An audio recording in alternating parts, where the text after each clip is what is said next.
Sagt mal, Lisa und Laura, über welche Nachricht aus der Filmwelt habt ihr euch als letztes gefreut?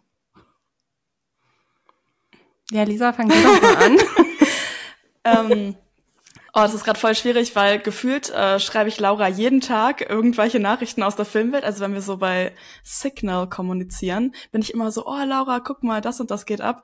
Aber ich glaube, das Letzte, worüber ich mich gefreut habe, ist ein bisschen random, aber dass Millie Alcock Supergirl wird. Nicht, weil ich irgendwie denke, dass ich irgendwas von DC erwarte gerade oder mich besonders sogar auf einen Supergirl-Film freue. Aber irgendwie habe ich mich voll darüber gefreut, dass Millie Alcock jetzt noch eine andere, also einfach Rollen bekommt, was ja Sinn ergibt, weil sie in House of the Dragon einfach mega krass gut war. Aber irgendwie ist es so der Beginn von, also für mich ist es so der Beginn von Millie Alcocks Hollywood-Karriere. Und dann war ich so, oh, wie cool. Mensch, das ist doch schön für sie. Da kann ich mich, das ist das Letzte, wo ich mich dran erinnern kann. Ja, ich war auch ein bisschen traurig, als der Zeitsprung bei House of the Dragon passiert ist, weil das ja bedeutet hat, dass wir sie unter anderem nicht mehr gesehen haben.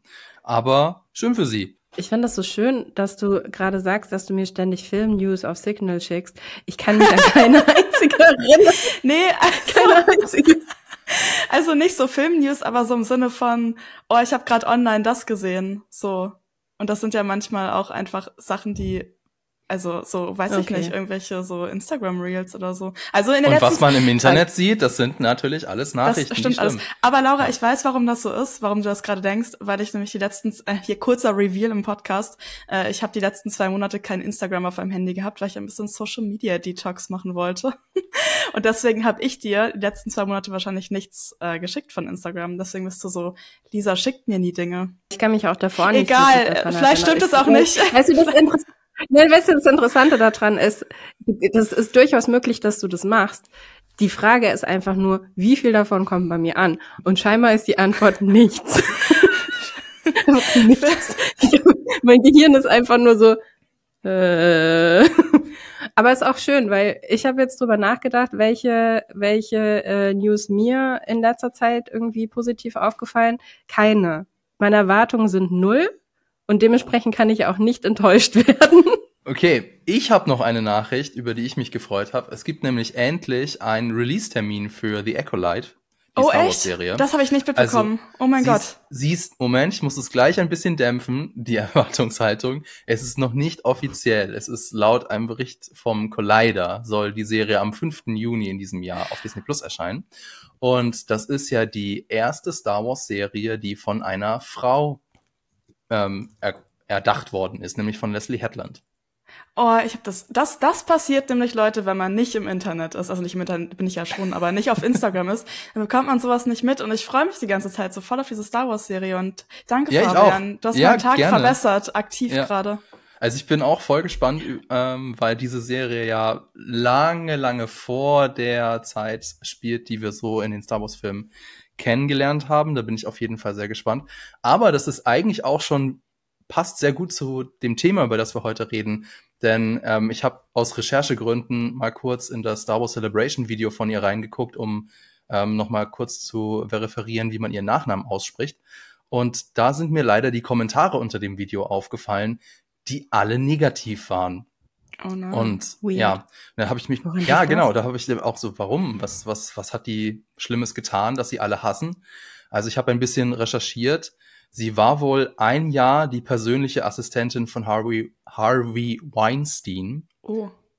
Was ja nicht so geil ist. Auf der anderen Seite, das ist ja, heißt ja noch lange nicht, dass sie da bei diesen ganzen Sachen mit involviert war.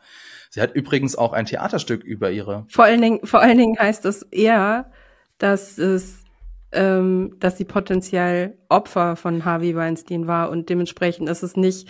Also ich finde es gerade ein bisschen schwierig, das dann umzudrehen und zu sagen, sie ist Mittäterin, wenn sie eine Frau in der Nähe von einem Mann ist, der ganz eindeutig Machtmissbrauch begangen hat. Und sie hat auch ein Theaterstück über ihre Erfahrungen geschrieben, das heißt Assistance.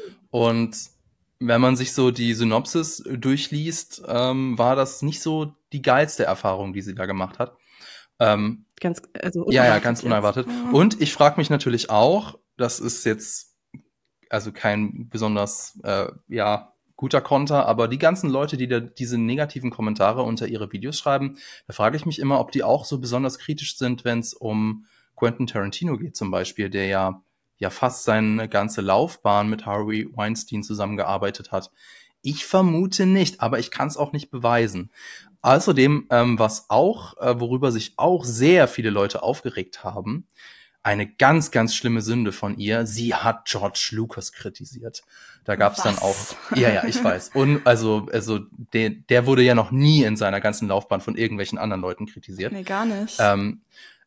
By the way, natürlich nicht wirklich, sondern sie ist in einem Interview gefragt worden, so über die aktuelle Filmindustrie. Und in diesem Interview hat sie so das Verlangen der Industrie in Frage gestellt, immer Alleskönner zu wollen. Also dass immer Regisseure oder Regisseurinnen gesucht werden, die von sich sagen, ich kann alles, gebt mir den Job, ich kümmere mich um alles und ihr müsst euch keine Sorgen machen, weil sie von sich sagt, ich bin so eine nicht. Ich brauche auch den Input von anderen Leuten.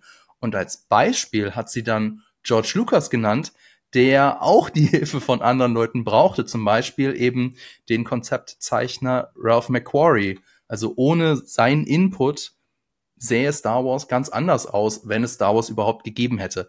Und aus diesem kleinen Detail hat dann die toxische Internetwolke die Headline kreiert, Leslie Headland kritisiert George Lucas.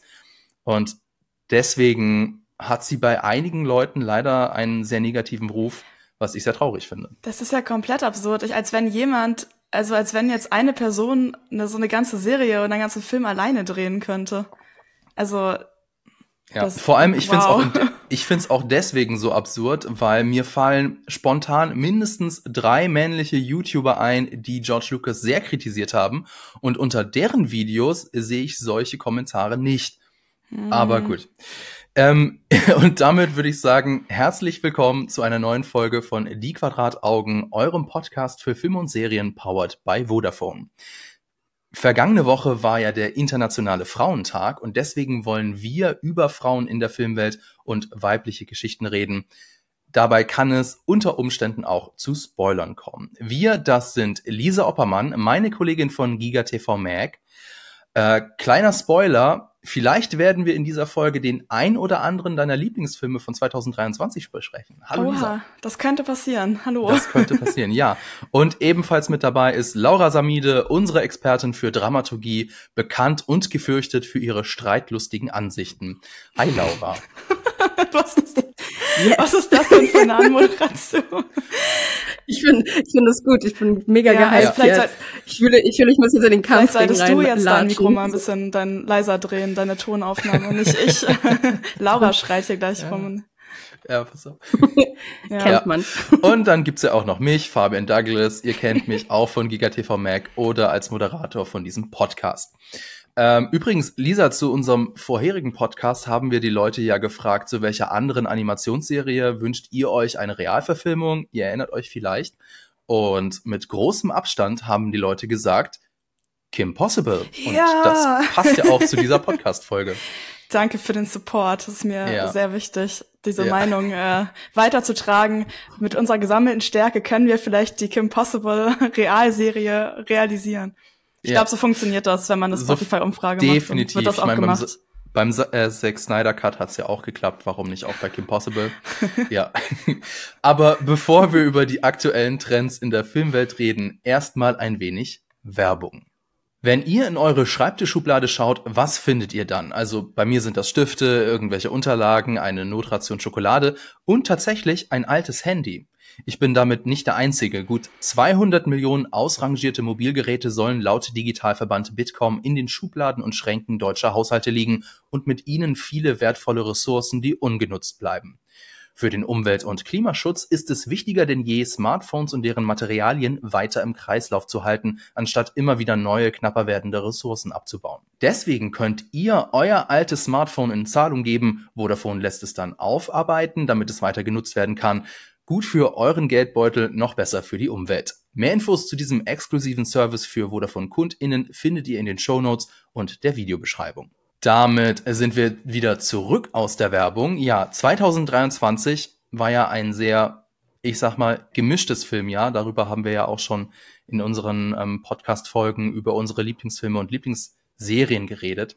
Und ich finde auch, oder ich hatte so das Gefühl, auch für die Frauensache war das ein sehr gemischtes Filmjahr, weil es gab auf der einen Seite einige Filme und Serien mit starken Frauenfiguren, Beispiel Barbie, Beispiel Yellow Jackets. Insgesamt ist die Repräsentation aber zurückgegangen. Die Annenberg Inclusion Initiative hat zum Beispiel vorgerechnet, dass nur 30 der 100 umsatzstärksten Filme des vergangenen Jahres ein Mädchen oder eine Frau in einer Haupt- oder Nebenrolle hatten. Zum Vergleich, im Jahr 2022 waren es noch 44. Laura, kannst du dir erklären, warum die Filmindustrie scheinbar keinen Bock mehr auf Gleichberechtigung hat? Lag das komplett an Oppenheimer? Weiß ich nicht, frage ich dich. Ich finde es schwierig. Ich würde das so nicht formulieren. Ich glaube nicht, dass die Filmindustrie keinen Bock mehr darauf hat, aber ich glaube, dass es halt oft nicht so leicht ist. Und ich denke, dass wir oft miteinander verwechseln, dass Feminismus und weibliche Repräsentation in Filmen ein Trend ist. Oder also verwechseln mit was eigentlich normal sein sollte. Und also ich habe in letzter Zeit so ein bisschen darüber nachgedacht, auch wie jetzt in den letzten paar Jahren so ein paar Sachen sich dann irgendwie auch durch MeToo verändert hatten, wie auf einmal irgendwie auf irgendwelchen Modelabeln dann irgendwie The Future is Female überall stand, von Discountketten bis hin zu Couture, wo das dann aufgetaucht ist. Und dann ist es wieder verschwunden. Und das ist halt irgendwo schade, weil, was heißt schade? Es ist halt irgendwie, es erzeugt bei mir ein riesen Fragezeichen, weil das sollte kein Trend sein. Das sollte eigentlich die Normalität sein. Und wenn es jetzt dazu Statistiken gibt, heißt es ja im Grunde genommen nur, dass sich da wieder was eingependelt hat, was davor auch schon so war. Und dann muss man sich in der Industrie, finde ich, die Frage stellen, wie kann man da rangehen, um das wirklich nachhaltig zu verändern? Weil wir brauchen diese Perspektiven. Weil andernfalls wird Kunst und Kino irgendwann einfach eindimensional und dadurch auch langweilig, weil ja nur durch diese Diversität und durch diese vielen verschiedenen Stimmen überhaupt sowas wie Spannung auch generiert werden kann. Außerdem muss man vielleicht auch noch dazu sagen, dass diese Berechnung ja sehr breit gefächert ist. Also es wird ja nicht nur gezählt Frau in der Hauptrolle, sondern auch Frau in der Nebenrolle. Und ich glaube, Filme ohne jeglichen Frauen, sei es in Haupt- oder Nebenrollen, will ja keiner haben, glaube ich. Insofern sollte das ein No-Brainer sein, dass wir doch auch mehr Repräsentation wollen. Ich weiß nicht, am Ende des Tages gibt es bestimmt den einen oder anderen Film, der eventuell keine oder fast keine weiblich gelesene Figur braucht. Ja. Es gibt bestimmt Geschichten, die man so erzählen kann. Im Zweiten Weltkrieg vielleicht, oder? Naja, genau. Also es gibt ja irgendwo Situationen, in denen das halt einfach schon so vorgegeben ist, dass da halt eine weiblich gelesene Person irgendwo einfach nicht vorkommen kann, wie zum Beispiel in historischen Shawshank Redemption zum Beispiel. Und dann macht es am Ende des Tages natürlich auch Sinn, dass solche Geschichten auch erzählt werden. Und das ist ja genau dann eben auch Feminismus, dass es halt darum geht, dass es eine Gleichberechtigung gibt. Aber die Gleichberechtigung gibt es ja nicht, wenn man halt eben nur in die eine Richtung schaut. Lisa, was war denn so dein Eindruck vom vergangenen Filmjahr? Hattest du auch dieses Gefühl oder wurde alles von den großen Erfolgen überschattet, dass du gesagt hast, wir sind auf einem guten Weg? Naja, also es ist natürlich schon so gewesen, dass letztes Jahr stand ja einfach unter dem Barbenheimer Stern, das Kinojahr, und da Barbie eben so im Fokus stand, hat man, oder ich weiß nicht, ob ich jetzt so zwangsläufig, aber so generell hat man vielleicht vergessen, dass Barbie ist halt nur ein Film, der unglaublich erfolgreich ist, aber eben auch nur ein Film. Ich weiß nicht, ich habe also schon das Gefühl, also jetzt ist wirklich eine gefühlte Wahrheit, dass in den letzten Jahren sich auch, wie Laura sagt, seit MeToo auch viel verändert hat. Aber ich kann mir auch so ein bisschen vorstellen, dass es trotzdem so eine gewisse Diversity-Müdigkeit gibt. Also Laura meinte ja schon, erst kamen die Pullis, dann verschwanden sie wieder. Ich hatte übrigens auch, mir ist eingefallen, ich hatte so einen lilafarbenen, bauchfreien Pulli, wo irgendwie Female Future auf den Ärmeln stand, in Orange oder so. Es war ein Moment. Aber ich glaube, also nach MeToo zum Beispiel haben halt sich Studios gedacht oder auch das Publikum gedacht, okay, jetzt, ja stimmt, das geht ja gar nicht und wir müssen jetzt ein bisschen mehr Mühe geben und ein paar mehr Filme mit Frauenfiguren schreiben oder feministische Filme schreiben und jetzt ist MeToo ja schon einen Ticken her und ich habe so ein bisschen das Gefühl, dass sich sowohl bei Publikum und bei Studios so ein bisschen so eine, also teilweise, nicht nur, aber so ein Gedanke eingestechen hat, so, ja Mensch, wir hatten doch jetzt bestimmt 10 Filme, wo wir ein bisschen divers waren, das reicht das jetzt nicht mal? Kann man jetzt, also ich meine, man kann das ja weitermachen, aber muss man jetzt trotzdem noch so ein großes Augenmerk darauf legen? Aber wie Laura meint, also man verändert einfach so tiefsitzende strukturelle Ungleichheiten halt nicht in so 3 Jahren.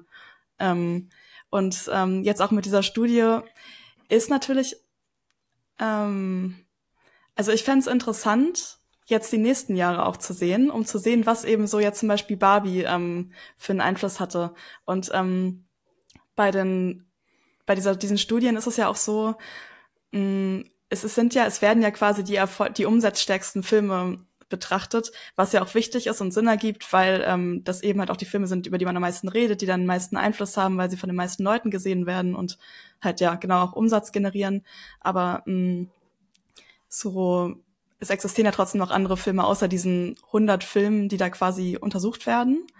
Und deswegen ich weiß nicht, was es da für Studien für gibt, also ob es da auch noch quasi weitere Studien so gibt, aber da hängt natürlich dann nicht so viel Geld dran und ich glaube trotzdem auch, trotz der Entwicklung von jetzt seit MeToo werden teilweise immer noch Filme mit Protagonistinnen oder halt auch queeren Figuren zum Beispiel als Umsatzrisiko gesehen und ich bin jetzt gespannt, wie das jetzt nach Barbie weitergeht.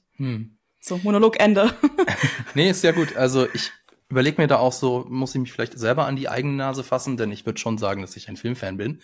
Aber gehe ich wirklich auch von mir aus, ohne jetzt von irgendwem wie meiner Frau oder so dazu gedrängt zu werden, gehe ich auch von mir aus selber in einen Film, der zum Beispiel einen rein weiblichen Cast hat.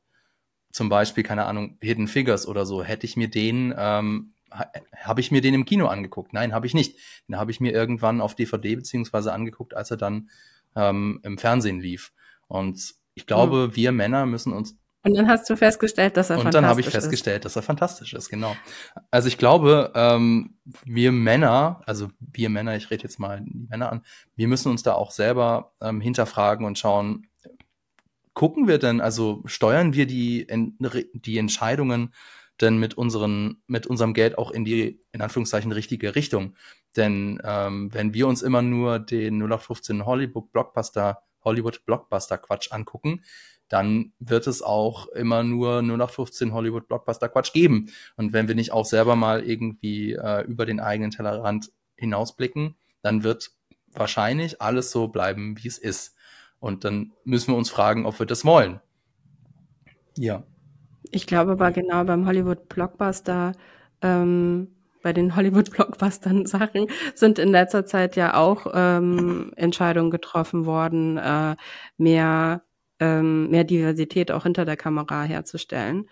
Und das ist ganz oft damit geendet, dass es halt einen totalen Backlash gab gegen diese Filme. Und ich glaube, das muss man sich auch noch mehr genauer anschauen und schauen, auf welcher Art und Weise wird hier dann eigentlich kritisiert und inwieweit werden bestimmte Filme anders kritisiert, weil, wie du es ja vorhin in deinem Beispiel eben auch schon gesagt hast, weil es halt eventuell eine Frau ist, die da hinter der Kamera steht und da nochmal ein ganz anderer Blick drauf geworfen wird, weil die Annahme natürlich immer ist, dass diese eine Frau, die muss sich ja besonders qualifiziert haben, die muss ja besonders sich hervorgehoben haben, überhaupt das Recht, sich erkämpft zu haben, da diese Position einnehmen zu können. Ja, oder auch im Gegenteil. Also ich gibt bestimmt den einen oder anderen im Internet, der auch von sich denkt, so, die hat den Job nur bekommen, weil sie eine Frau ist.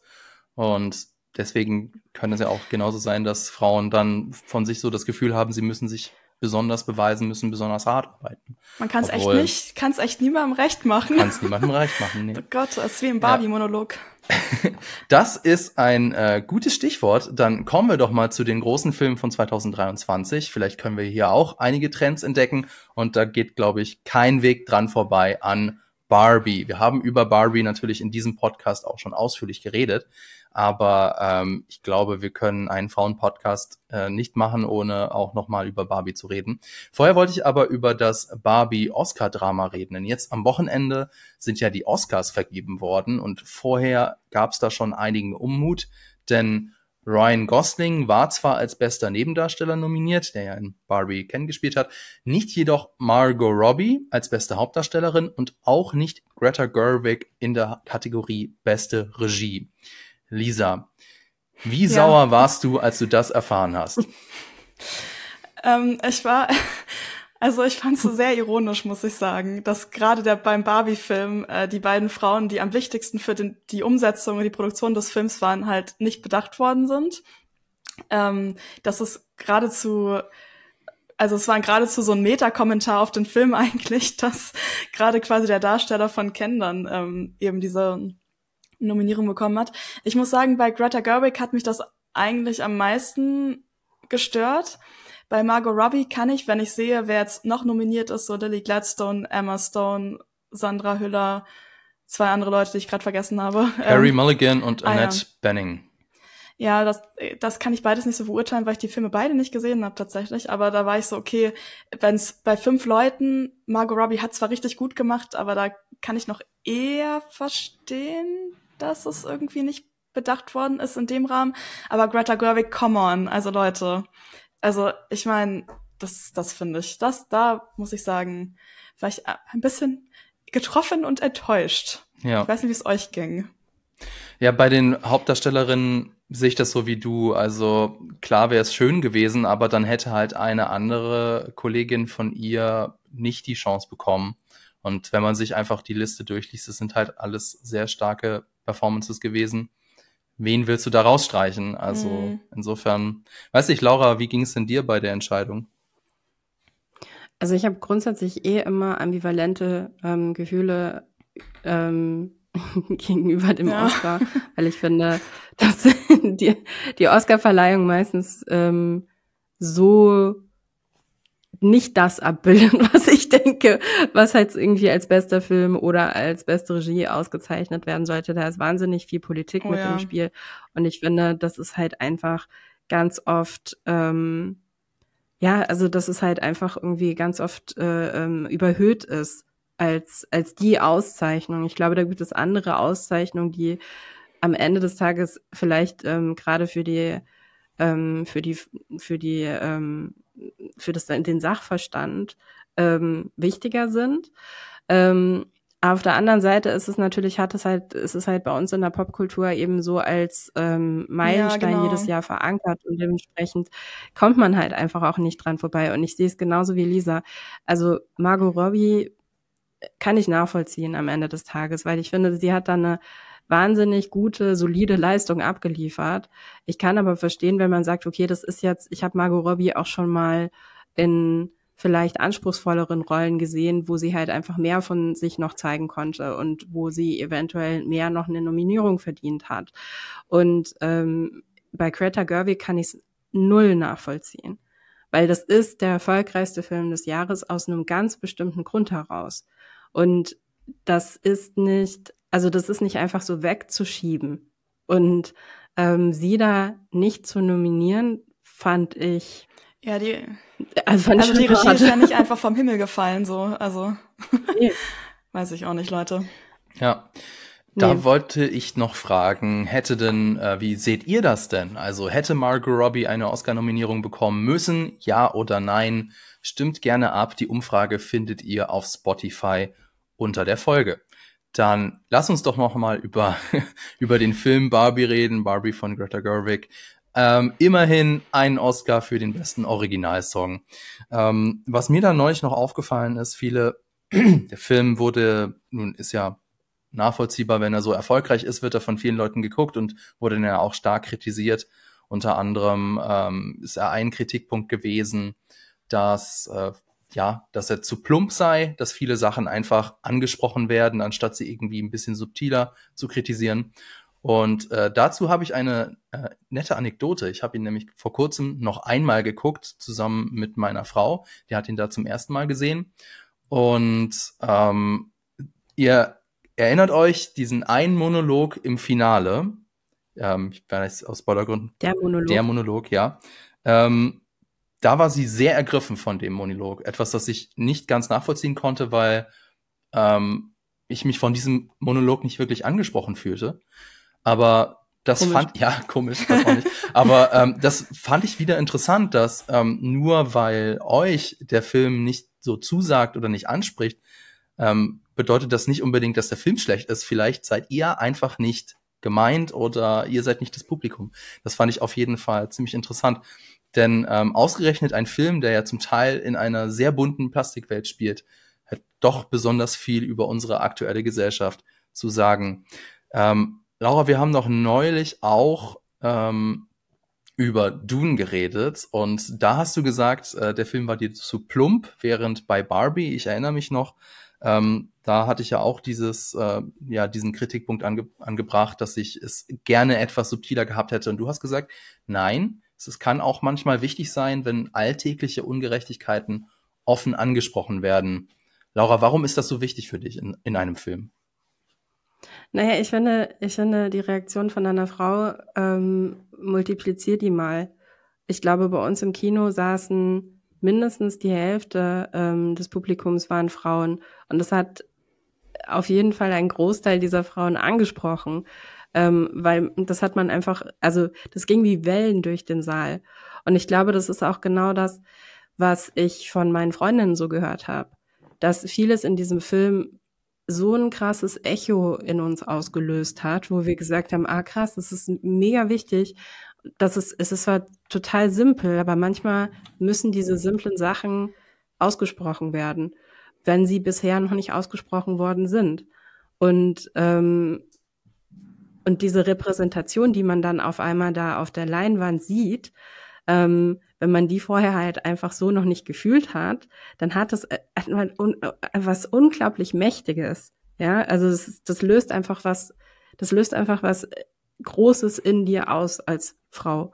Und ich glaube, also deine Reaktion, das ist genau das, wie es dann halt eben auch vielen Männern ging, dass sie halt so meinten, ja gut, aber das wissen wir doch alles schon. Das ist doch schon in 50.000 Artikeln besprochen worden und das ist ja jetzt alles nichts Neues, aber das macht es ja nicht weniger wahr. Nur weil wir es wissen, heißt es nicht, dass es nicht weniger existiert in unserer Welt und zwar jeden einzelnen Tag, jede einzelne Minute. Und das so klar und präzise auf die Leinwand zu bannen, das ist, finde ich, die Kunst. Und das muss manchmal dann eben nicht subtil sein, sondern das kann manchmal auch wirklich sehr, sehr klar formuliert sein. Vor allem ist es auch nochmal was komplett anderes oder hat nochmal komplett mehr Einfluss, wenn es eben genau in so einem Film ist wie Barbie, der weiß Gott, wie viel Umsatz generiert hat insgesamt und wie viele Leute das dann auch einfach sehen. Und auch wenn ich weiß nicht. Also mich hat dieses Argument mit Barbie ist nicht subtil, weiß ich nicht, da war ich irgendwie auch nicht so Fan von. Vor allem hatten wir ja schon im anderen Podcast gesagt gehabt, hatte ich dann das Gefühl, bei dem Ende, was dann subtiler war, haben die Leute dann nicht gecheckt, was das Ende eigentlich bedeutet. Das fand ich dann auch wieder sehr ironisch. Aber also ich finde, also auch wie Laura, es kommt natürlich immer auf den Film an, aber ich finde es irgendwie, also manche Sachen müssen einfach ausgesprochen werden. Und mir ging es auch so, ich fand das einfach unglaublich befreiend und ich meinte nach dem Kinogang auch zu Laura so, ich kann gar nicht fassen, dass das einfach gesagt worden ist. Und weil es auch, selbst wenn diese ganzen Sachen, ja, wie du eben meintest, das stand vielleicht schon in 1000 Artikeln, aber irgendwie wurde es dann vielleicht doch nicht in dem Format bisher, oder es war einfach wichtig, es nochmal zu hören. Und ich finde auch eigentlich, also sowas hätte auch nicht in jeden Film gepasst. Ich finde, in Barbie hat es sehr gut gepasst, weil, ich meine, Barbie ist ja auch einfach zum Beispiel visuell nicht subtil, mit den Performances nicht subtil, also jedenfalls in dem Sinne, wie subtil definiert wird, also dass es zurückhaltend ist, sage ich mal. Ich meine, in so kleinen Nuancen natürlich schon, aber so von dem ganzen Auftritt dieses Films passt so eine Ansprache einfach perfekt rein, finde ich auch. Ich finde auch, da muss man noch mal drüber, also das, was du gerade gesagt hast, ne, man muss auch noch mal darüber sprechen, was ist nämlich eigentlich subtil. Weil der nächste Film, über den wir heute sprechen, da würde ich sagen, dass die Message auch nicht subtil ist. Aber warum ist sie dort akzeptiert und warum wird sie bei Barbie nicht akzeptiert? Und ich glaube, da ist ganz wichtig, was du gerade gesagt hast, dass nämlich das Drumherum, das Pink, das unglaublich auch einfach ohne sich dafür zu entschuldigen, weibliche oder irgendwie mädchenhafte dieses Films, dass das halt einfach auch irgendwo schon, also es ist nicht subtil, ja.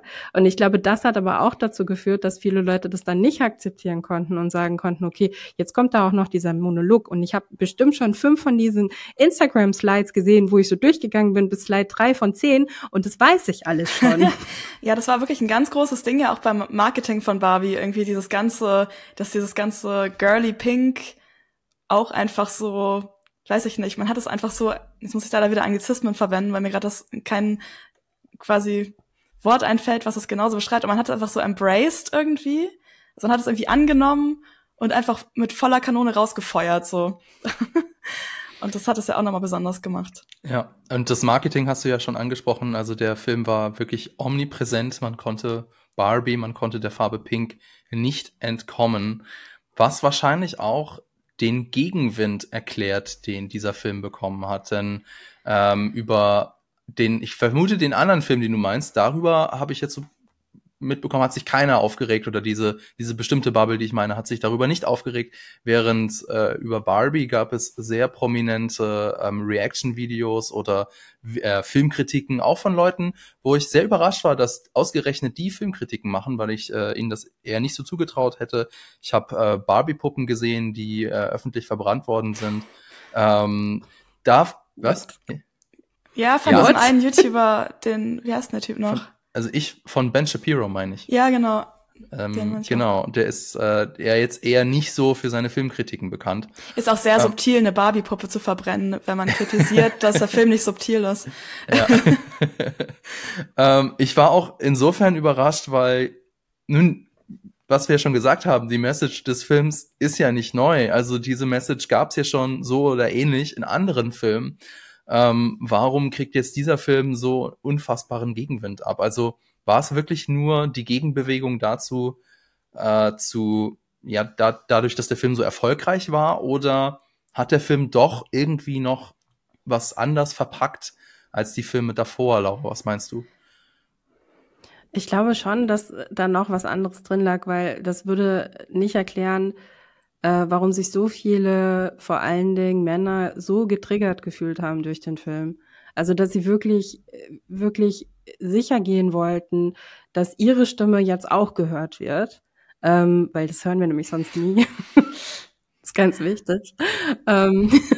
Und eventuell hat es damit zu tun, dass ihre Perspektive da wirklich auch überhaupt gar nicht mit reingenommen worden ist in den Film. Das natürlich, also und jetzt auch nochmal zurück irgendwie zum Oscar, ich meine, Ryan Gosling hat natürlich einen fantastischen Job gemacht als Ken, ne? Aber auf der anderen Seite ist ein Ken komplett irrelevant. Und das ist natürlich auch die Geschichte vom Film, dass er am Ende des Tages ist er halt einfach wirklich irrelevant und er kann sich natürlich auf den Kopf stellen und mit den Füßen wackeln. Und vielleicht ist es auch genau das Gefühl, was dann eben den ein oder anderen Mann beschlichen hat, als er diesen Film gesehen hat. Irgendwie so, Moment, ich werde hier überhaupt gar nicht wahrgenommen und ich werde hier überhaupt gar nicht erzählt oder ich werde hier überhaupt gar nicht mit in die Perspektive mit reingenommen. Und das ist vielleicht dann, also da fehlt dann halt die nächste Reflexionsstufe, weil die nächste Reflexionsstufe wäre ja, ach, war das vielleicht sogar Absicht? Und ist das vielleicht genau das, was so viele Frauen empfinden bei so vielen von unseren Mainstream-Filmen, wo eben die weibliche Perspektive auch überhaupt gar nicht erzählt wird? Und also das, was du vorhin auch meintest, also ich meine, ich finde das so interessant, weil ich habe was Ähnliches auch schon mal gelesen über, also jetzt nicht in der Filmindustrie, sondern über Autorinnen und Autoren. Also dass zum Beispiel Autorinnen es wahnsinnig schwer haben, ihre Bücher nicht als Frauenliteratur bezeichnet zu bekommen. Und dass es dann Männern oft schwer fällt, ein Buch zu lesen, was von einer Frau geschrieben worden ist, ohne dass es dann bewusst im Kopf also in eine Schublade gestuft wird, ne, so getan wird und dann gesagt wird, ja, okay, das ist jetzt dieses Buch von der Frau, was ich lese. Ich glaube, wir alle sind damit groß geworden als Frauen in dieser Gesellschaft, dass wir automatisch immer wieder die männlichen Perspektiven einnehmen mussten, weil wir sonst gar nicht Teil von Kultur und Kunst sein konnten. Und diese Leistung, die da eigentlich erbracht wird, ne, dass man sich da in die andere Person reinversetzt und das dann eben auch mitdenkt und auch irgendwo an mit fühlen kann. Ich glaube, dass diese Erfahrung vielen Männern fehlt und dass dadurch diese Gegenreaktion entstanden ist. Ja, es ist einfach, glaube ich, für viele Leute irgendwie ungewohnt, vielleicht, die halt nicht so häufig Filme mit aus weiblicher Perspektive schauen. Und ich finde ich frage mich echt, ich finde das sehr interessant, weil wie du schon meinst, für uns ist es einfach so eine normale Erfahrung, dass man halt verschiedene Perspektiven so oder halt ja auch oft einfach eine männliche Perspektive konsumiert. Und ich finde das total faszinierend, dass viele Männer dieses Gefühl gar nicht so kennen irgendwie, beziehungsweise es jetzt halt eben kennenlernen langsam dadurch, dass halt Filme und Serien diverser sind.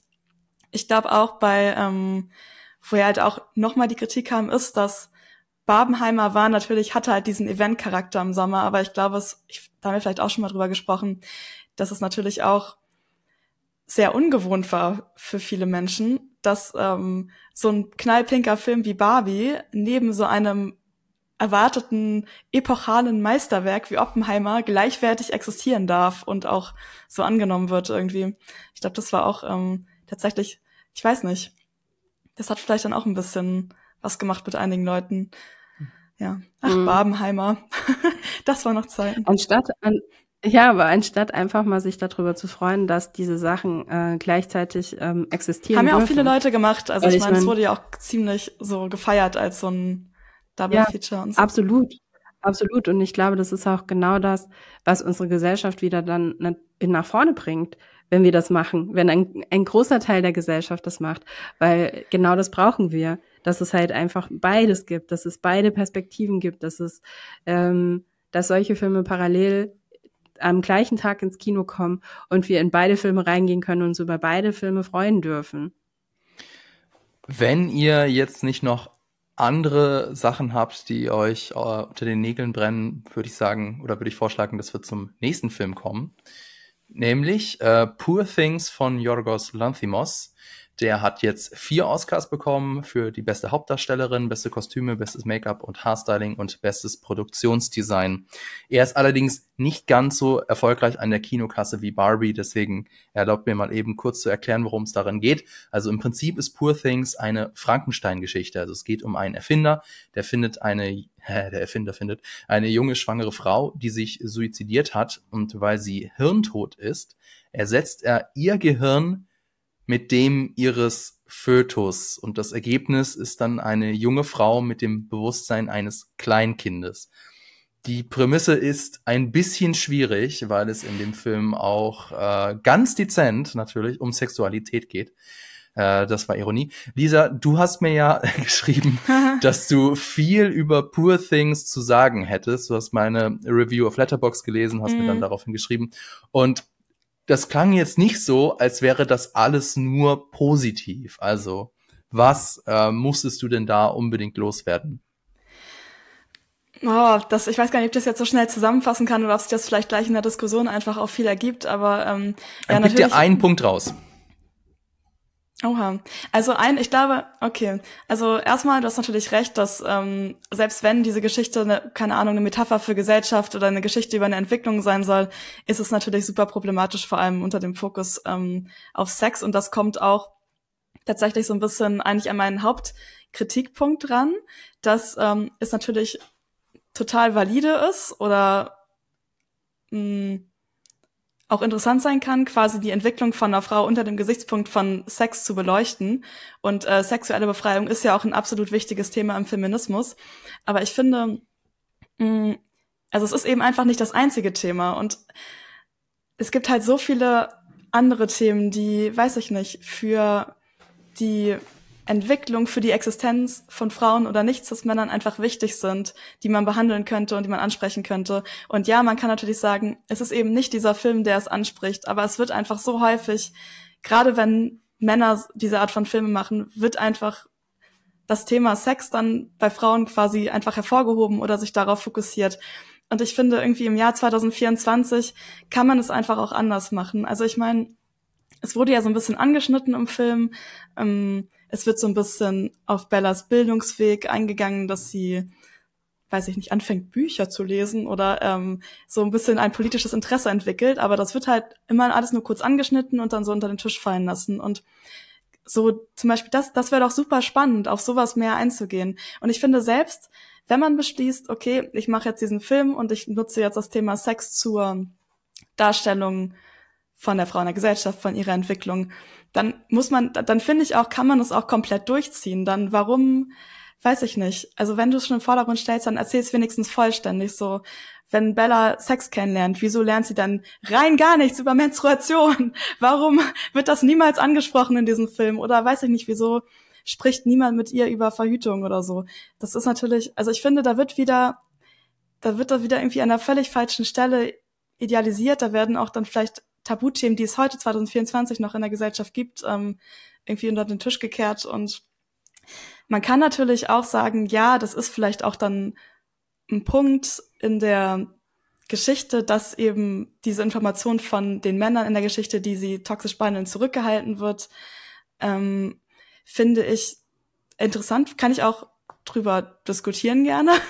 Aber ich finde gerade im Hinblick aufs Ende, da müsste ich jetzt ja spoilern, weiß ich nicht, ob ich es machen kann. Ich finde, das ganze Ende ist auch für mich so ein einziger Punkt, wo ich überlege, für mich kommt es gerade, ich bin nicht so Fan vom Ende. Ich kann mir vorstellen, dass Yorgos Lanthimos in diese Richtung gedacht hat. Ich bin mir aber nicht sicher und deswegen weiß ich eben nicht, weil das Ende so ist, wie es ist, ob er halt auch diesen Punkt mitgedacht hat mit, weiß ich nicht, Männer klären Bella nicht über Sex auf. Und deswegen mit Poor Things ist es für mich so, also ich war wirklich nicht so ein großer Fan. Ich finde, es ist einfach viel Male Gaze trotzdem, der schön verpackt ist. Ich finde die Sets wunderschön. Emma Stones Performance ist natürlich unglaublich krass. Ich bin auch so ein bisschen, ich glaube, ich bin einfach so ein bisschen auch genervt oder enttäuscht, wie der Film besprochen wird und also was weggelassen wird und worauf sich fokussiert wird und wie der Film auch im Zusammenhang mit Barbie besprochen wird. Ich hab halt diese Meinung. Ich bin tatsächlich auch so, weil eben dieser Film so gehypt ist und ich habe das Gefühl, ich bin so in einer kleinen Bubble, also alleine und alle anderen hypen diesen Film. Ich bin auch total gespannt, was ihr gleich dazu sagt und lasst mich bei einigen Argumenten dann auch gerne überzeugen oder inspirieren. Also ich bin jetzt nicht so also ich habe nach dem Film wirklich gedacht, so, wenn mir jetzt jemand ein paar gute Argumente gibt, bin ich voll gewillt, auch meine Meinung partiell zu ändern. Also ja, das war die Kurzfassung von meiner Meinung zu Poor Things, die gar nicht mal so kurz war. Ich weiß nicht, erzählt ihr mal, was ihr sagt. Also vielleicht sagt ihr jetzt so voll die krassen Sachen, die mich total umstimmen. Das klingt jetzt sehr ironisch, ich bin wirklich gespannt. Ich glaube nicht, also von meiner Seite aus wahrscheinlich eher nicht, denn natürlich hast du recht, dass ja Menstruation oder auch, dass man von Sex schwanger wird, komplett ausgeklammert wird. Da weiß ich nicht, habe ich mich tatsächlich auch stellenweise gefragt, so okay, wie machen die das da im Bordell zum Beispiel? Also warum ist das gar kein Thema oder kann sie einfach nicht schwanger werden? Das habe ich mich natürlich stellenweise schon auch gefragt. Ich fand es jetzt nur, also global gesehen quasi, hat es mir jetzt nicht die Laune an dem Film verdorben, weil die trotzdem ja sehr unterhaltsam ist und die Message, die er eben hat, fand ich auch sehr interessant. Weiß nicht, Laura, wollen wir jetzt erst noch weiter darüber reden oder dann soll ich das aufgreifen, was sie über den Male Gaze gesagt hat? Weiß nicht, was du noch dazu zu sagen hättest. Naja, erstmal grundsätzlich, also was ich interessant fand an dem Film, ist es, dass halt erstmal eine grundlegend sexistische Trope verhandelt wird, ne? Also die Trope von der gemachten Frau. Die musst du erklären. Ein meist 99% ist es ein Mann, der eine Frau erschafft aus einer bestimmten Intention. Das kann tatsächlich Frankenstein sein. Das kann aber auch so durch Grooming, das kann durch Geld, das kann durch alles Mögliche passieren. Pretty Woman ist ein Beispiel dafür. Ja, das hätte So, ich jetzt auch gedacht. Ja. Das heißt, diese Frau kann ultimativ nur deshalb auf ein anderes Level kommen, existieren, sich emanzipieren durch die Hilfe von einem Mann. Und das finde ich erstmal interessant, dass der Film versucht, das zu brechen, weil Bella ja unglaubliche Autonomie für ihren Körper die ganze Zeit einfordert, die ganze Zeit. Ne? Also von Beginn des Filmes bis zum Ende des Filmes, sie fordert das ein, sie testet viele Sachen aus und trotzdem ist es ganz klar, das ist ihr Bereich, das ist ihr Körper. Und sie kann damit machen, was sie möchte und sie wird keinen Mann sozusagen dieses Hoheitsgebiet überschreiben. Und das finde ich erstmal interessant und ich finde diesen Ansatz auch durchaus, ich finde den total feministisch erstmal. Voll. Ja. Die Frage ist halt, warum diese Emanzipation vor allem durch heterosexuellen Sex stattfindet. Also warum sind es die Penisse, die sie aufklären? Über sich, über die Welt. Und das fand ich halt so ein bisschen, also das fand ich wiederum sehr interessant, weil ich so dachte, spannend, weil am Ende des Tages ist es halt eben dann doch auch ein männlicher Regisseur. Und das hat bei mir dazu geführt, dass ich viel darüber nachgedacht habe und jetzt gerade, weil wir auch über den Vergleich zwischen Barbie und Poor Things sprechen, dass ich darüber nachgedacht habe, okay, was ist denn da eigentlich der Unterschied? Und es geht sogar noch weiter, warum Barbie und Poor Things tatsächlich ganz gut miteinander verglichen werden können, weil es geht ja noch eine Stufe weiter. Barbie ist eine Figur, die von einer Frau erschaffen worden ist. So, in Poor Things haben wir Bella, es ist eine Figur, die von einem Mann erschaffen wurde. Barbie wurde von einer Regisseurin inszeniert. Poor Things wurde von einem Regisseur inszeniert. Was macht das mit der Geschichte? Und ich finde, das Interessante daran ist, was ultimativ darüber, also worüber wir sprechen könnten jetzt, ist die Intention dahinter. Weil bei Barbie zum Beispiel ist die Intention, also überhaupt Barbie zu kreieren, war die Intention ja, ich möchte Mädchen die Möglichkeit geben, mit einer Puppe zu spielen, die eben nicht nur ein Baby ist. Das heißt, Mädchen können durch diese Puppe lernen, dass sie alles sein können auf der Welt, dass sie Stewardess sein können, dass sie,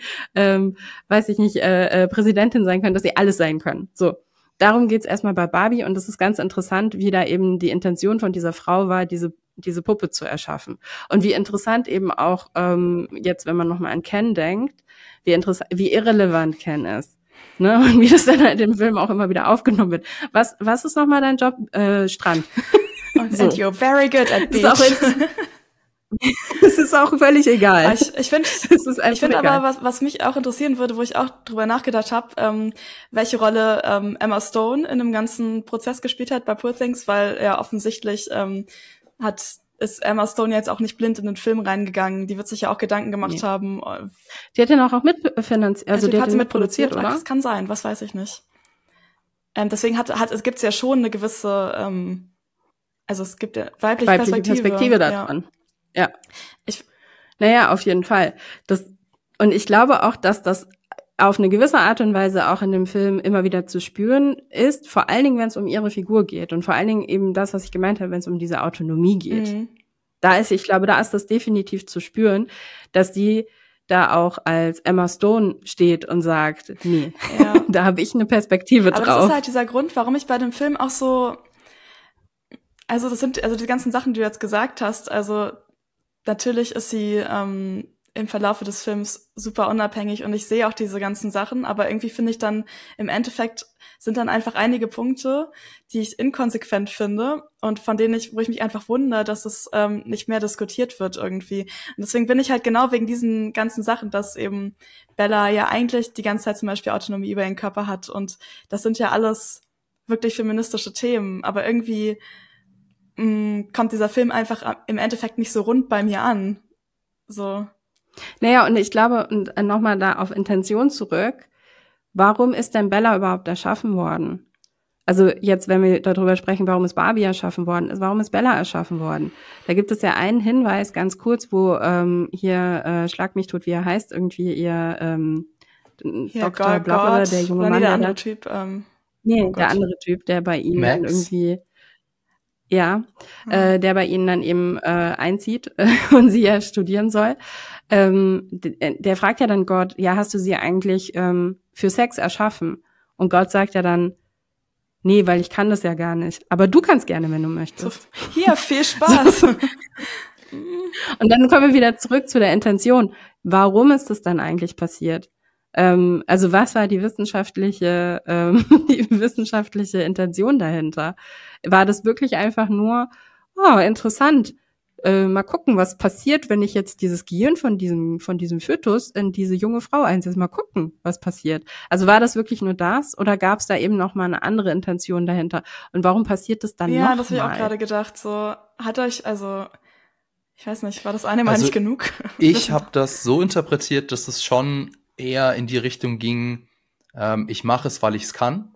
Also das hat ja der Godot oder Gott, wie er heißt, Godwin heißt er, hat er ja auch schon davor gezeigt durch die Tiere, die er einfach zusammengeschnitten hat. Da war ja also jetzt für mich auch kein tieferer wissenschaftlicher Erkenntnisgewinn dahinter, außer es geht halt.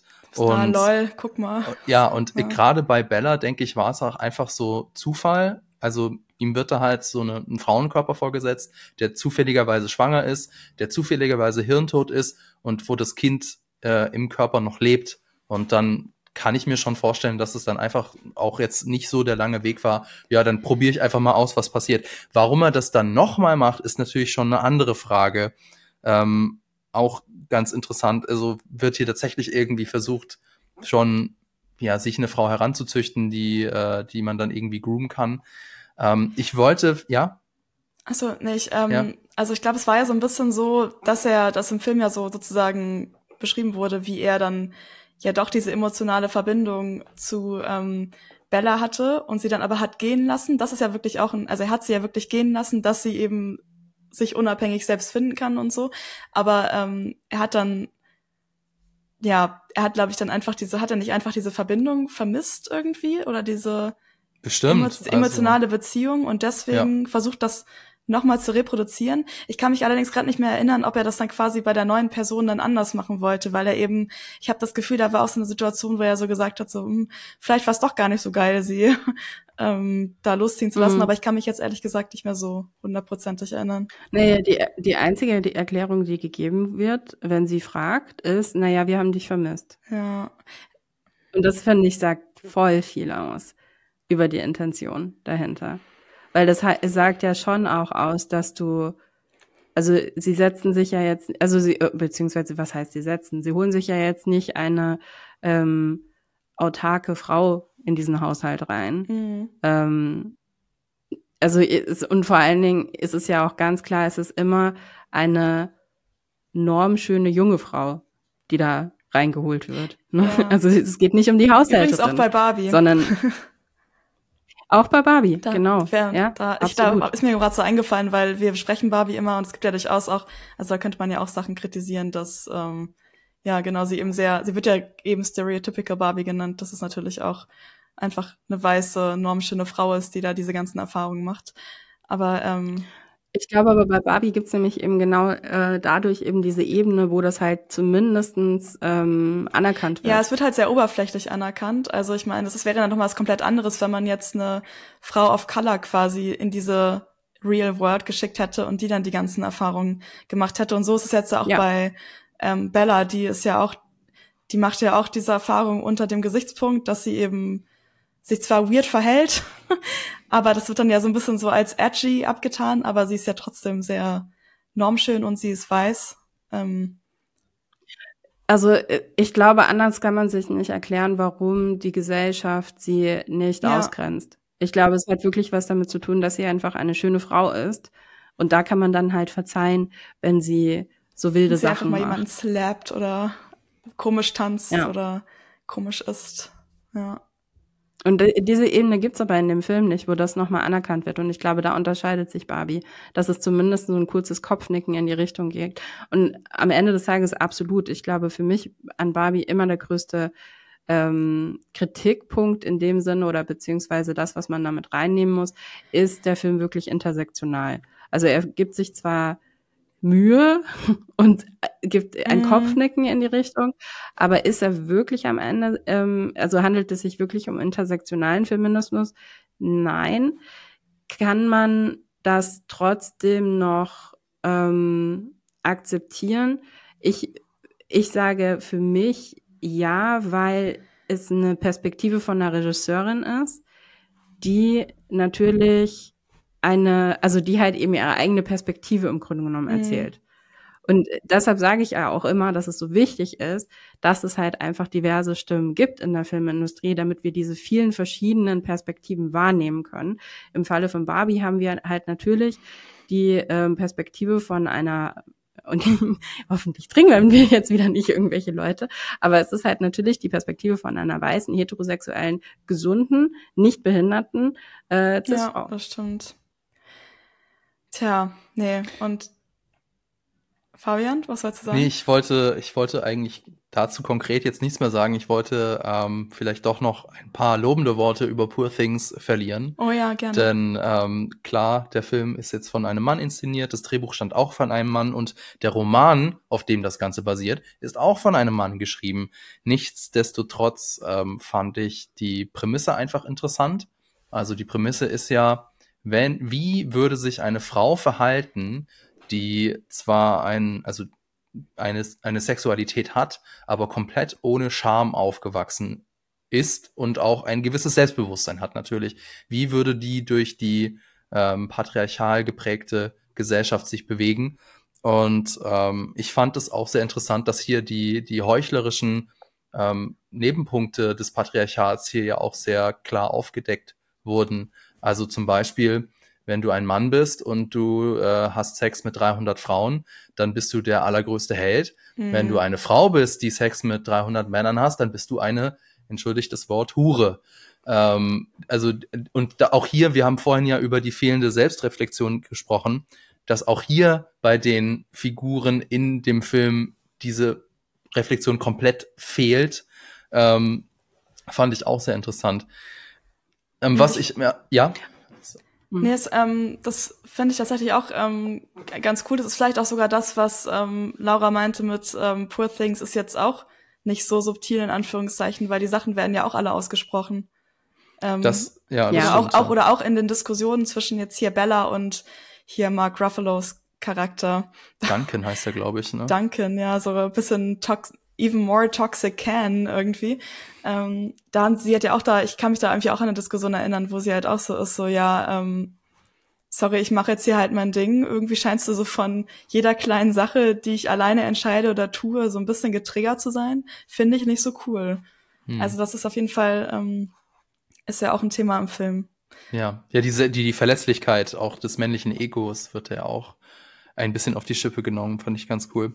Ich finde, die interessante Frage, die man tatsächlich in dem Zusammenhang stellen kann, ist, warum ist es für so viele Männer angenehmer, sich so eine Art von feministische Geschichte anzuschauen, statt Barbie? Ja, deswegen bin ich, glaube ich, auch so ein bisschen, habe ich mich an diesem einen Punkt am Anfang so aufgehangen, dass es halt durch diese Linse von Sex und Sexualität erzählt wird. Warum, also ich kann es gerade nicht so gut in Worte fassen, aber warum, wenn der Film aus dieser Perspektive erzählt wird, also warum es ausgerechnet dann sozusagen, ich weiß, warum. Also es gab ja das Argument in großen Anführungszeichen, dass Barbie sei männerfeindlich, weil es keinen einzigen männlichen Counterpart gibt, kein einziger dieser männlich gelesenen Figuren wird irgendwie als capable oder als positiv dargestellt. Ein Argument, das falsch ist. Es gibt diverse Figuren in dem Film, die zumindest nicht verteufelt werden.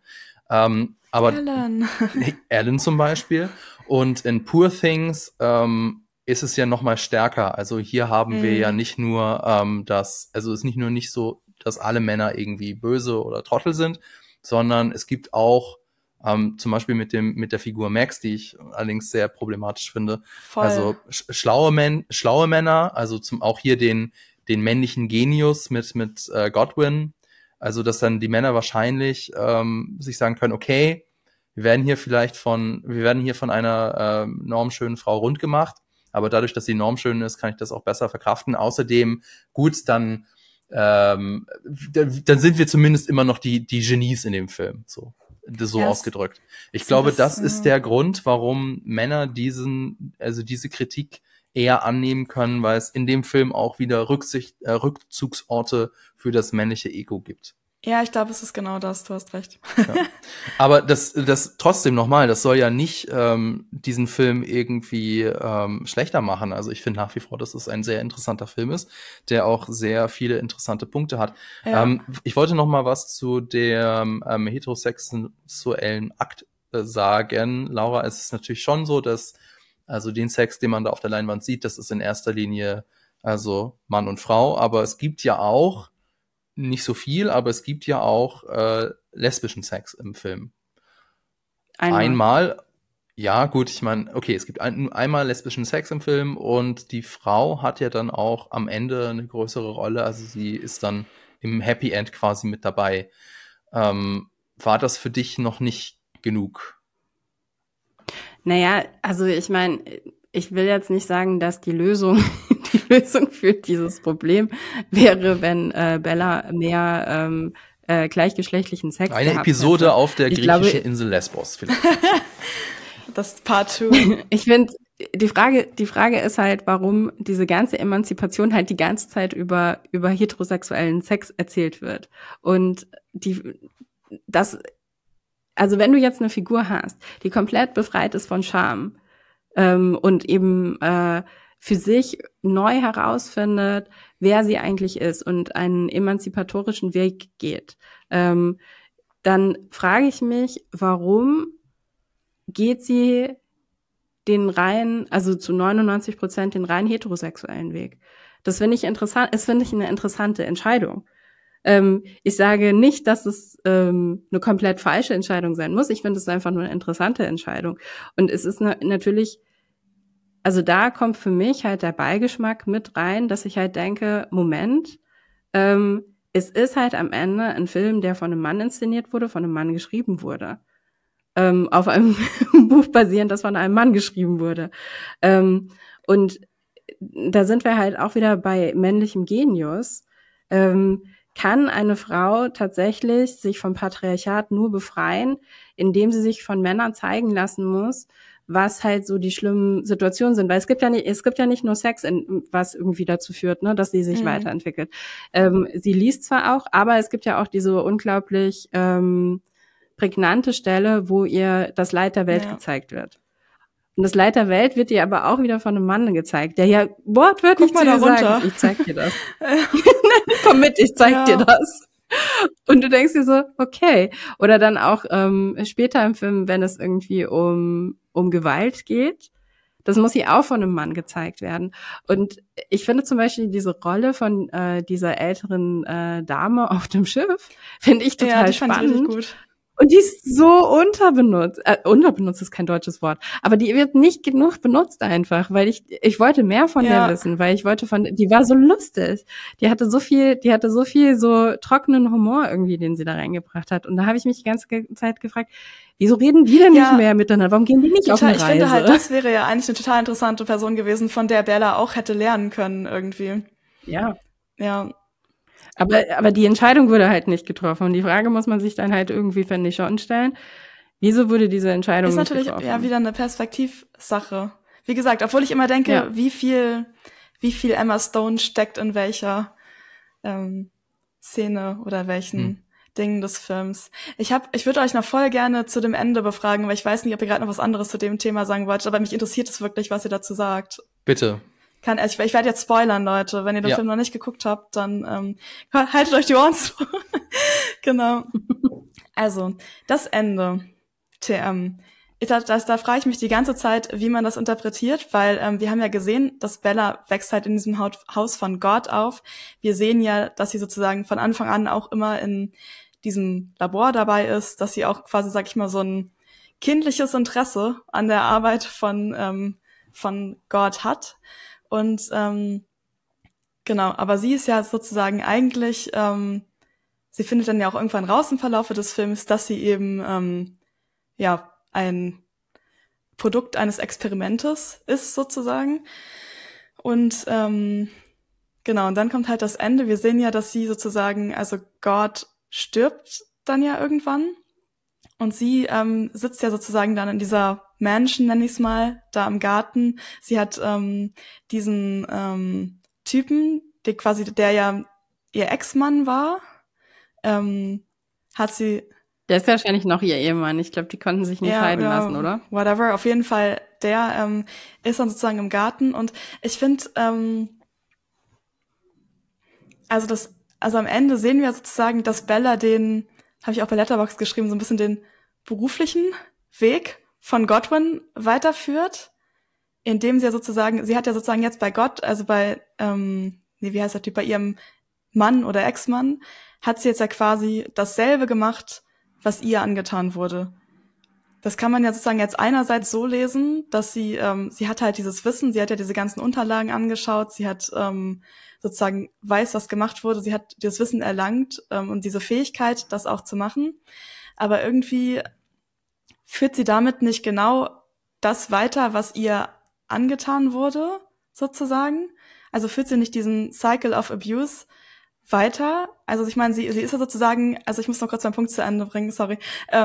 Sie ist natürlich unabhängiger als am Anfang des Films, aber zeigt nicht eigentlich, dass sie da in diesem Garten sitzt, dass sie das Gleiche gemacht hat, was ihr angetan wurde, dass sie sozusagen so ein bisschen in diese, guck mal, ich bin diese Badass-Frau, die jetzt sozusagen die Mittel, die ihr geschadet haben, dazu verwendet, das anderen Leuten anzutun, nutzt, um sozusagen so badass zu sein, zeigt das nicht, dass sozusagen ihre Emanzipation trotzdem innerhalb der Limits des Patriarchats stattgefunden hat. Und wenn es so ist das der Punkt des Films oder nicht? Weil ich bin mir nicht sicher, ob der Regisseur das quasi genau so wollte, dass ich das jetzt so interpretiere, oder dass es nur meine Interpretation ist und das sozusagen aber Yorgos Lanthimos sozusagen sagen wollte, oh, guck mal, wie badass sie jetzt ist, sie hat das Haus, sie hat die Macht und so. Also wie habt ihr das interpretiert? Ich fand das total interessant, dass du das ansprichst und mega gut, dass du das auch ansprichst, weil ich habe das nämlich auch so gesehen und für mich gehört das auch wieder in diese Trope rein von der gemachten Frau, die ja ganz oft in der Entscheidung mündet, ist sie jetzt Opfer oder Monster? Und das Interessante ist, dass da, finde ich, nicht gebrochen wird. Weil Bella für mich, also so wie ich es interpretiere, wird jetzt eben auch zum Monster. TM. Naja, weiß nicht. Nee, sag mal, Fabian, wie siehst du das denn? Weil, ja. Also ich finde deine Interpretation total interessant und auch schlüssig. Und weil du gesagt hast, du weißt jetzt nicht, ob das vom Regisseur jetzt so gewollt ist ja egal. Also deine Interpretation ist ja trotzdem valide. Ich finde es nur insofern interessant, weil wir haben zum Beispiel noch gar nicht drüber geredet, wie in dem Film Konflikte gelöst werden oder wie konkret Frauen bzw. Männer Konflikte lösen. Weil ich habe so gesehen in dem Film, dass, also ich glaube, korrigiert mich bitte, aber ich glaube, das Krasseste, was Bella macht, ist, dass sie einmal Duncan eine Ohrfeige gibt. Ja. Ansonsten sagt sie einfach, ich möchte das jetzt tun. Und dann tut sie das auch meistens, während wenn Max oder auch Duncan, wenn die mit ihren Worten nicht weiterkommen, dann greifen sie zu Gewalt. Also es gibt ja diese eine Szene in der Heilanstalt, wo Max Duncan konfrontiert und dann, als er nicht weiterkommt, dann prügeln sie sich beide. Oder auch der General Alfie, der muss ja auch zum Mittel der Gewalt nutzen, um eben seinen Willen durchzusetzen. Und jetzt ist die Frage, eignet sich jetzt quasi, also wie Laura, wie du das gesagt hast, eignet sich Bella das an? Wird sie jetzt auch zum Monster? Auf der einen Seite schon, also es ist schon ein sehr unschönes Schicksal, was dem General da blüht. Auf der anderen Seite fällt es mir sehr schwer, in irgendeiner Form mit ihm Mitleid zu haben, denn es wird ja relativ deutlich auch ausgesprochen von ihm. Also du bist meine Frau, du bist quasi mein Eigentum, ich mache mit dir, was ich will. Und wenn du das nicht zulässt, dann werde ich Gewalt nutzen und du wirst auf jeden Fall keine freie Minute von mir haben. Mhm. Und ich finde, wer Gewalt anwendet, der muss sich nicht wundern, wenn dann auch Gegengewalt kommt. Es ist jetzt vielleicht nicht die Waldorf-typische beste Antwortmöglichkeit, aber in dieser Welt fand ich ihre Reaktion daraufhin schlüssig. Macht es, ja? Naja, aber, sorry, sag ruhig Nee, zu bitte, Ende. also ich wollte jetzt nur sagen, macht es sie jetzt zum Monster? Finde ich nicht, weil wir wissen ja nicht, wie es danach weitergeht. Also wir wissen ja nicht, ob sie jetzt irgendwie in Anführungszeichen Gefallen daran findet und jetzt reihenweise Männer das Gehirn von Tieren einsetzt. Es kann ja auch sein, dass das jetzt so ein Schlusspunkt war. Also dass sie sagt so, okay, und jetzt damit habe ich so quasi mein Trauma doppelt überwunden, sowohl von meinem abusive Husband als auch von meinem Schöpfer, in Anführungszeichen. Ah ja, aber so habe ich das noch gar nicht gesehen, dass es sozusagen so ein finaler Schlusspunkt war und danach, dass sie es einmal aus dem System hat, quasi, irgendwie. Für mich hat das was damit zu tun, dass wir uns am Ende des Tages befinden wir uns ja in einer patriarchalen Welt. Und die Frage ist, benutzt sie die Werkzeuge des Patriarchats, um am Ende Erfolg zu haben oder nicht? Und sie nutzt sie. Das heißt, die Frage ist, die sich für mich da eigentlich aufwirft, ist eher, würde eine Bella überhaupt die Möglichkeit haben, das Patriarchat als System zu brechen? Nein, wahrscheinlich nicht. Und wie kann sie quasi innerhalb dieses Systems trotzdem weiter als autonome Frau existieren? Muss sie sich dafür teilweise dieser Werkzeuge bedienen? Und ich glaube, da gibt der Film insofern schon eine Antwort. Ich finde aber trotzdem, dass es diese Trope bedient. Und also das ist ein bisschen auch die Trope, die ja also Rape-Revenge-Filme zum Beispiel haben. Ne? Also wenn eine Frau vergewaltigt wird und danach auf den großen Rachefeldzug geht und am Ende den Vergewaltiger umbringt, dann ist das Gerechtigkeit. Interessanterweise werden diese Filme aber meistens von Männern erzählt. Und die Frage ist, warum sie von Männern erzählt werden. Und die Frage ist zum Beispiel, finde ich auch, und deshalb finde ich Lisas Punkt total gerechtfertigt, wäre es eine wirklich weibliche Perspektive, die hier erzählt werden würde in Poor Things. Wäre das auch die Lösung gewesen? Ich frage mich auch, weil Fabian zum Beispiel ja meinte, die Prämisse des Films ist sozusagen, wenn eine Frau komplett frei wäre, was würde sie tun? Aber mit dem Ende habe ich mich gefragt, ob sie halt wirklich jemals frei war. Also eigentlich ja nicht. Und wenn ja, war es die Prämisse des Films oder nicht? Das ist, glaube ich, so dieses Ding, warum ich nicht so 100%ig vielleicht weiß, was ich mit dem Film anfangen soll, weil ich halt so bin, wenn das die Idee war, finde ich es eigentlich ganz smart, aber wenn es nicht die Idee war, finde ich es gar nicht mal so gut. Deswegen bin ich so ein bisschen so, ich wünschte, ich könnte mal mit Yorgos reden und ihn fragen. Aber dann sagt er wahrscheinlich, der Film ist so, wie du ihn interpretierst. Und dann bin ich immer noch hilflos. Aber ich find's gut, dass ich eure Meinung dazu gehört habe. Weil ich bin wirklich, schreibt auch mal in die Kommentare oder, also wir haben den Podcast ja bei YouTube und als Podcast. Oder schreibt uns entweder eine Mail oder mal in die Kommentare, was ihr dazu denkt. Weil mich wird's halt wirklich, also mich interessieren einfach, tatsächlich bei diesem Film interessiert mich wirklich krass, was alle Leute darüber denken oder vor allem über das Ende. Also noch mehr als sonst bei anderen Filmen irgendwie. Weil ich irgendwie gefühlt immer noch, obwohl es ja schon länger her ist, dass ich den gesehen habe, immer noch dabei bin, mir, ich weiß nicht, eine finale Meinung zu bilden oder einfach so, ich will immer noch so möglichst viele Argumente und Ideen dazu aufnehmen. Was ultimativ ja auch eine Qualität ist des Films, ja, stimmt, finde ich. Also, dass du Bock hast, darüber zu diskutieren. Ja, das stimmt wirklich. Also der Film hat auf jeden Fall, also ja, der Fakt, dass ich immer noch drüber nachdenke, spricht wirklich für den Film. Ja. Ich würde dann gerne zum nächsten Film übergehen, denn ursprünglich hatten wir an dieser Stelle noch einen Film aus dem Jahr 2023 vorgesehen, aber im Vorgespräch hat Laura uns empfohlen, dass wir vor allem mit Hinblick auf Poor Things uns doch lieber einen anderen Film anschauen sollten. Wir haben jetzt nämlich noch nachgeholt Sprich mit ihr von Pedro Almodóvar aus dem Jahr 2002. Ich gehe mal nicht davon aus, dass ihr den kennt. Also der sagte mir auch davor überhaupt nichts. Und deswegen nochmal ganz kurz zusammengefasst, um was es da geht. Also in diesem Film geht es um den Krankenpfleger Benigno und den Journalisten Marco, die sich durch 2 tragische Schicksalsschläge kennenlernen und dann, um Lisa zu zitieren, dann passieren Dinge. Laura, warum sollten wir den Film jetzt nochmal für diesen Podcast nachholen? Ich fand ihn deshalb relevant, weil ich finde, sowohl Barbie als auch Poor Things bespricht die Autonomie von weiblichen Körpern. So, oder weiblich gelesenen Körpern. Und sprich mit ihr, bespricht genau das auch. Die Nicht-Autonomie von einem weiblichen Körper. Also die Geschichte von dem Film ist, die Sachen, die da passieren, es geht um diese 2 Männer, aber es geht auch um 2 Frauen.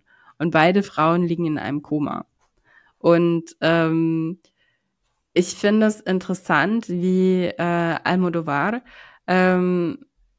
hier eine Geschichte erzählt, die trotz dieser unsagbaren Sachen, die da passieren, eine Perspektive einnimmt von Männlichkeit.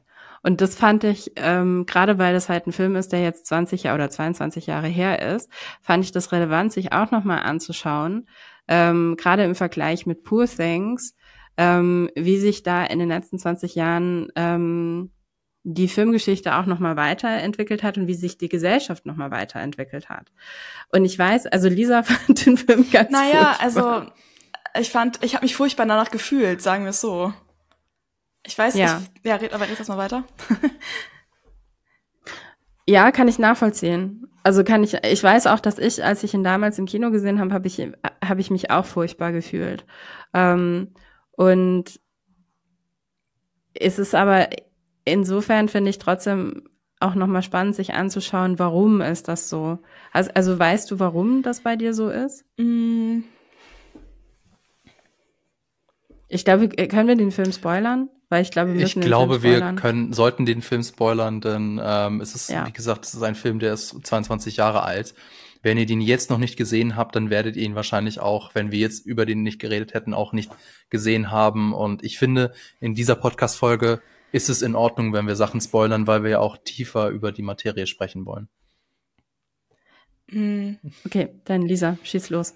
Ja, ich versuche das mal in Worte zu fassen. Also, der Film ist also ich glaube, das Schlimmste an dem Film war einfach für mich, es gibt bei dem Film natürlich auch, also wie bei vielen Filmen, aber bei dem Film sehr doll, gibt es einen krassen Kontrast zwischen dem, was tatsächlich gezeigt wird und dem, was erzählt wird eigentlich, so. Und zwar sehen wir halt auf dem Bildschirm, wie diese ganzen schrecklichen Sachen passieren. Und es wird im Film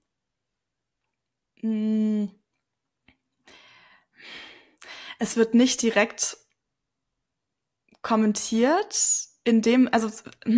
ich sag mal, okay.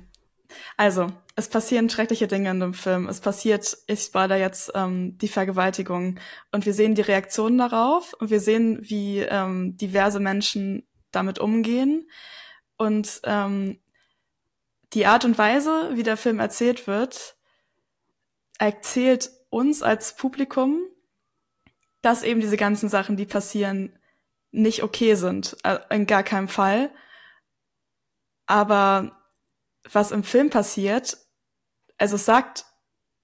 manche Leute sagen einfach nicht, dass diese Sachen nicht okay sind oder rechtfertigen sie sogar. Also für mich war, glaube ich, am schlimmsten wir wissen, dass diese Vergewaltigung passiert ist und dieser Freund von Benigno, ich habe gerade seinen Marco, nimmt dann so eine Rolle von Verständnis und Empathie ein, die suggeriert, dass man Empathie mit dieser Figur Benigno, oder wie hieß der überhaupt so? Ich glaube schon, Benigno haben soll.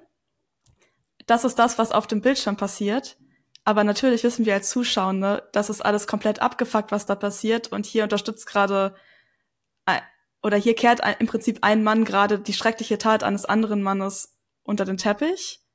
oder Tut er das doch, wirklich? ich finde, es wird verharmlost dadurch, wie es erzählt wird.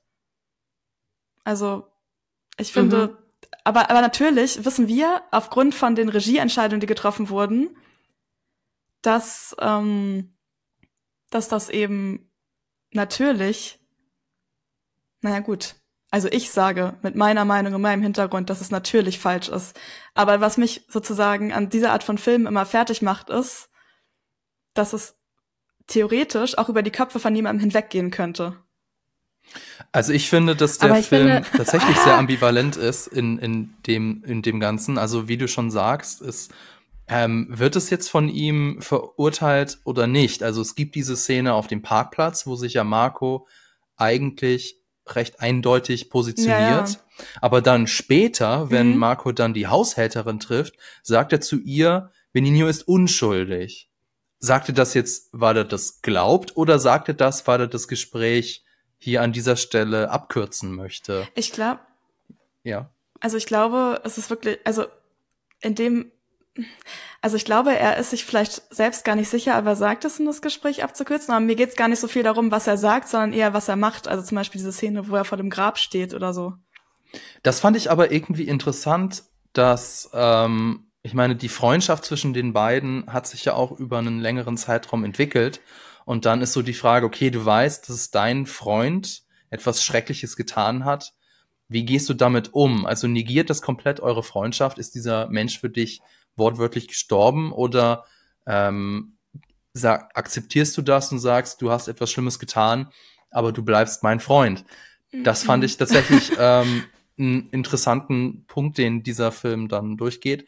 Aber ja, er ist, also es ist eine sehr männliche Perspektive. Also wir haben schon zwei Frauen, aber ich glaube, also zumindest diese Balletttänzerin, die ist ja nur Objekt, also es gibt kein Kapitel, das aus ihrer Sicht wirklich erzählt ist, während die Stierkämpferin, die hat ja schon eine etwas größere Rolle, aber sie verliert dann diese Rolle ja auch sehr schnell und dann ist es halt die Geschichte zwischen Marco und Benigno und ja, jetzt habe ich leider den Faden verloren.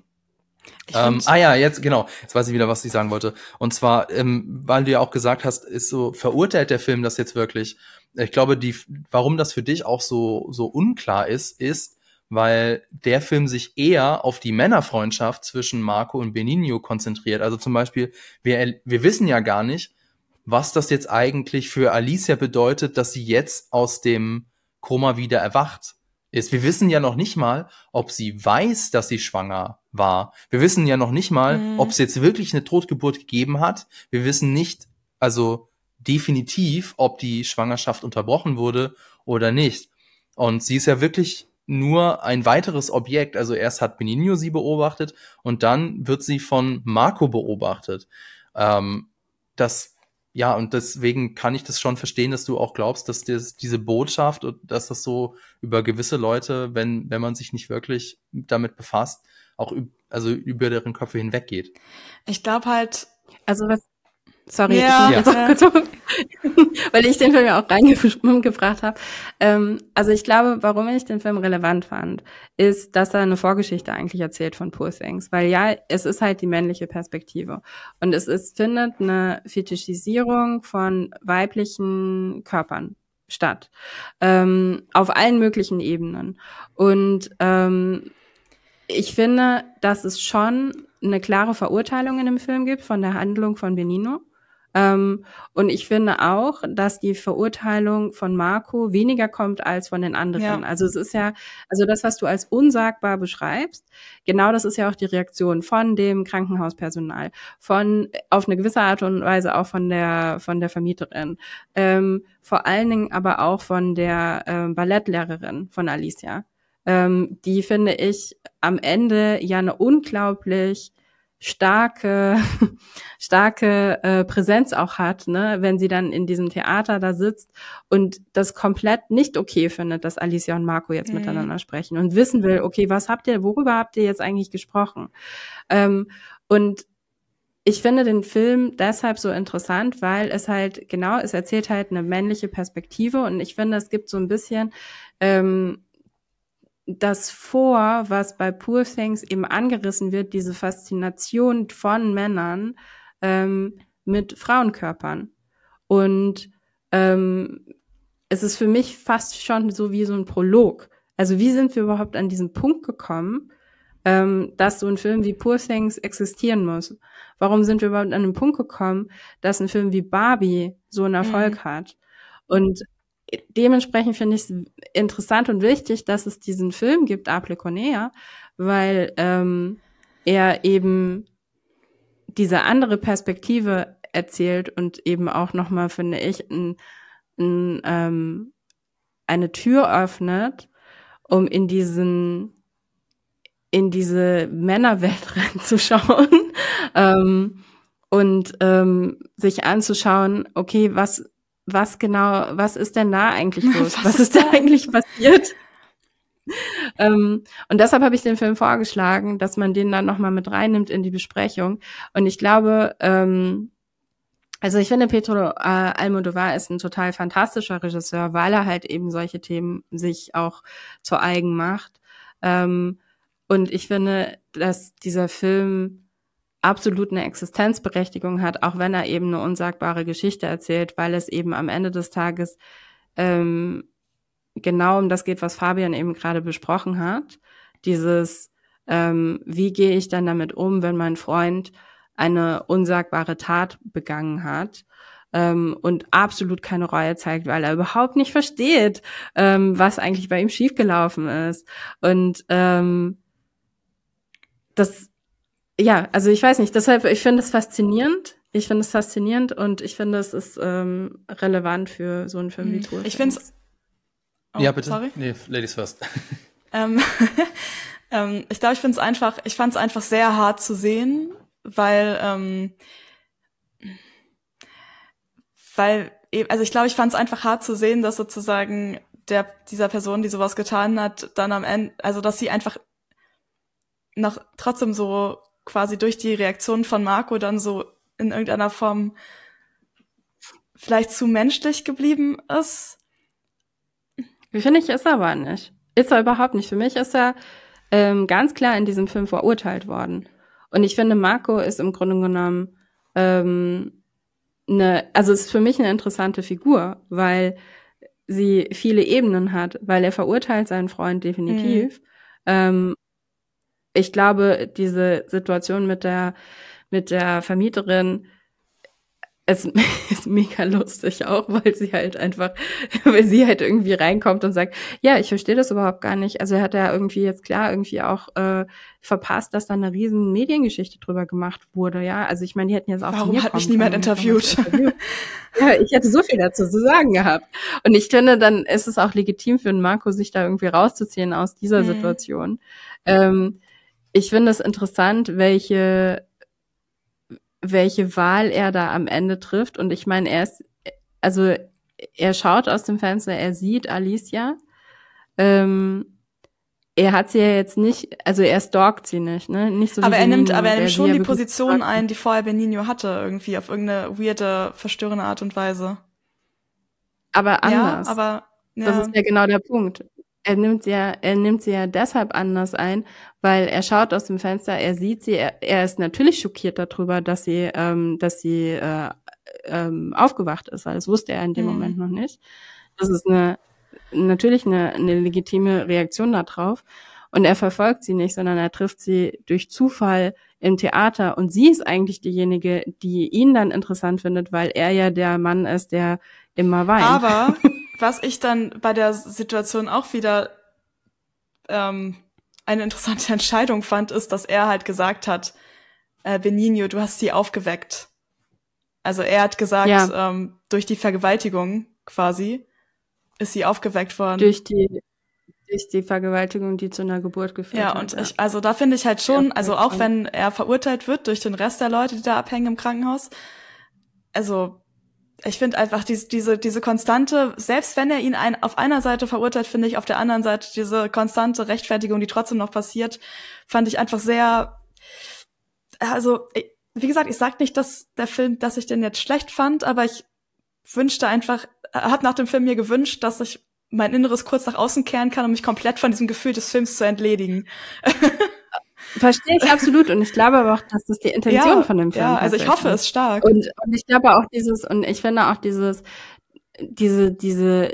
Worte, ne, du hast sie aufgeweckt. Also dadurch ich finde, er gibt ihm nicht so eine wirkliche Legitimation, weil für mich ist es auch in dem Moment, wenn er das sagt, ich würde behaupten, dass ihm als Charakter in dem Moment klar ist, dass er da gerade was unglaublich Abstraktes, unglaublich einfach machen will.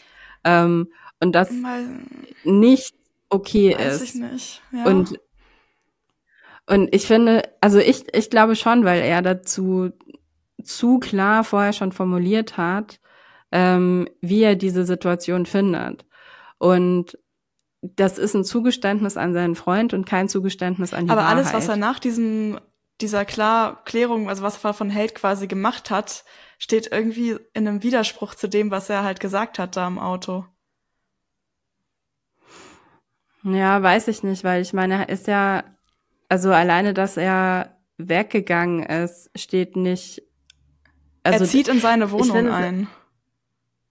Ja, ich finde es deshalb interessant, weil er wird ja zurückgerufen unter der Prämisse, er hat ja sonst niemanden. Benigno hat sonst niemanden. Komm zurück.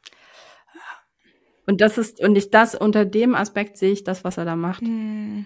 Dass er denkt, er hat eine Verantwortung, weil er der Einzige ist, den Benigno hat und deshalb muss er als Freund jetzt des Teufels Advokat spielen und muss diese Rolle einnehmen. Das ist vielleicht wieder das, was Fabian am Anfang meinte. Aber was mich auch ein bisschen daran stört, ist, dass so lange kannten sie sich auch wieder nicht. Es waren nur ein paar Monate. Weiß ich nicht. Also, I don't know. Aber ja, okay, dieser Film existiert. Ich finde ihn aber trotzdem sehr interessant. Also auch danke, Laura, dass du uns den vorgeschlagen hast. Und vor allem auch deine Interpretation oder Einordnung des Films fand ich auch sehr interessant, weil ich das tatsächlich nicht gesehen habe. Also ich habe mich währenddessen gefragt, okay, warum gucke ich den an und was zur Hölle hat das bitte mit Poor Things zu tun? Und das habe ich tatsächlich nicht gesehen. Ich habe natürlich so den Male Gaze, also der Film startet ja wortwörtlich mit dem Male Gaze, habe ich ja alles gesehen, aber so diese Verbindung zu Poor Things habe ich tatsächlich nicht gesehen. Insofern vielen Dank, Laura, ich fand das sehr interessant. Und auch sehr interessant, dass der Film ist ja eigentlich schon alt, ja, alt kann man nicht sagen, aber älter. Und der Film hat es halt so thematisiert. Und dann gibt es aber Filme, die viel früher sind, wie zum Beispiel Passengers, denen diese Verurteilung nicht so gelingt. Ich muss sofort an Passengers, sofort daran denken. Dieser gottverdammte Film. Egal. Also ich würde noch mal abschließend zu sagen, vielen Dank, dass du uns diesen Tipp gegeben hast. Es war interessant. Nicht jeder Film, also ich finde ja, solche Filme haben ja trotzdem auch eine Daseinsberechtigung. Nicht jeder Film muss einen irgendwie mit einem wohligen Gefühl entlassen, weil das menschliche Dasein besteht ja eben nicht nur aus wohligen Gedanken, sondern auch aus unschönen Seiten. Insofern fand ich das sehr interessant. Um diesen Podcast aber abzuschließen, wollte ich vielleicht noch so auf ein paar Geheimtipps eingehen. Habt ihr vielleicht im vergangenen Jahr oder in der jüngeren Vergangenheit noch irgendwelche anderen Filme oder Serien mit einer interessanten weiblichen Perspektive gesehen, die ihr den Leuten irgendwie näher bringen wollt? Lisa, hast du da noch irgendeine Idee? Also letztes Jahr. Oder, weiß nicht, muss nicht sein, was du dir jetzt gedacht hast. Ach so. Sonst macht ihr erstmal. Ich muss noch mal kurz überlegen, was ich jetzt hier als den einzig wahren Film vorschlage. Also ich hätte noch was. Laura, hast du sonst noch was? Okay. Nee, sag du mal zuerst, ich muss auch nachdenken. Alles klar. Also ich habe jetzt für mich entdeckt die Serie Die Marvelous Mrs. Maisel. Oh, das wird mir schon seit 300 Jahren empfohlen, diese Serie. Ja, es läuft auf Prime Video. Und sie ist jetzt im vergangenen Jahr mit der 5. Staffel zu Ende gegangen. Also relativ frisch noch, falls ihr nicht wisst, worum es in der Serie geht. Die spielt so Mitte, Ende der 50er Jahre. Die Hausfrau und zweifache Mutter Midge Maisel unterstützt ihren Mann, wo sie nur kann. Der will nämlich Stand-up-Comedian werden. Und bei einer verhängnisvollen Nacht geht eben alles schief und ihr Mann sagt so, okay, das funktioniert so nicht. Ich will nicht mehr. Ich trenne mich jetzt von ihr.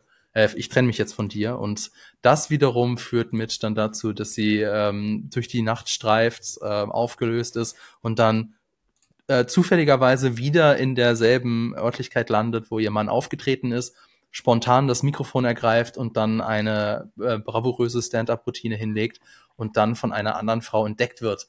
Und dann entwickelt sich das so hin, dass die Marvelous Mrs. Maisel Schritt für Schritt entdeckt, dass sie, glaube ich, doch irgendwie selber das komödiantische Talent hat und das auch nutzen möchte. Und die Serie ist unfassbar witzig. Sie hat eine wirklich tolle Inszenierung und sie hat Monk in einer, also den Schauspieler von Monk, Tony Shalhoub, in einer großartigen Nebenrolle. Ja, dann muss ich vielleicht ich darf das eigentlich gar nicht mehr sagen. Also ich sag wirklich, ich habe auch vor allem eine Freundin, die auch ein super riesiger Fan von der Serie ist. Und ich glaube wirklich, vor 5 Jahren wurde mir die zum ersten Mal empfohlen. Ich sag jedes Mal, ich gucke sie. Bis jetzt ist das noch nicht passiert, deswegen traue ich mich nicht mehr, das zu sagen. Aber es klingt wirklich jedes Mal, wenn sie mir empfohlen wird, sehr interessant. Also es ist wirklich das Gegenteil, jetzt sag ich mal, von Sprich mit ihr. Du kommst tatsächlich immer mit einer guten Laune aus dieser Serie raus. Obwohl sie natürlich auch sich nicht davor scheut, die schwierigen Sachen anzusprechen. Denn wie gesagt, die Serie spielt eben Mitte, Ende der 50er Jahre. Das fand ich auch ganz interessant, weil da werden auch Sachen gezeigt, die echt schmerzhaft sind, also für uns aus unserer heutigen Perspektive. Und ich glaube, das ist tatsächlich auch teilweise bewusst so gemacht, dass man ein Stück weit schon sieht, okay, wir sind von echter Gleichberechtigung noch weit entfernt, aber unsere Gesellschaft hat sich zumindest ein Stück weit weiterentwickelt. Und so in der Rückschau finde ich das auch eine interessante Perspektive. Jetzt ist mir gerade aufgefallen, was ich euch empfehlen kann. Jetzt, wo du meintest, das ist ja auch so ein Period-Piece, ne? Also ist ja auch irgendwie in den 50ern oder so. Genau. Marvelous Mrs. Maisel. Ja. Und das ist mir, jetzt kommt dieser Film an meiner Wand. Man sieht es nur, wenn man die Videoversion guckt. Hier hängt ein Carol-Poster. Da kann ich euch allen natürlich mal wieder Carol empfehlen.